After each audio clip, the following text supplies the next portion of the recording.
I've been the editor-in-chief of the American Journal of Clinical Hypnosis, and prior to that I had the opportunity to study for 4.5 years quite regularly with Milton Erickson.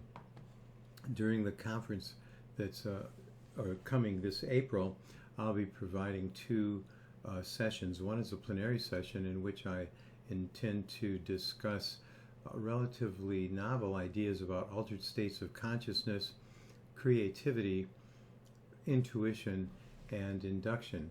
And in fact, I think it's in that particular aspect of the model that we are going to see a wedding between the state model and the social cognitive model, which indicates that they're really quite more similar than they are different if we take a particular approach to conceptualizing consciousness.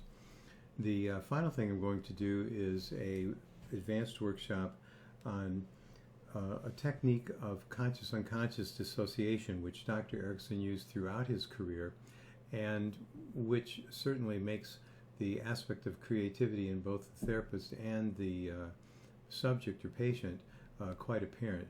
The conscious-unconscious dissociation model was his way of making certain that we could depotentiate the limitations of the conscious mind in order to gain the maximum access to the resources that have been underused, underdeveloped, or unavailable to the patient in the circumstances in which they need them.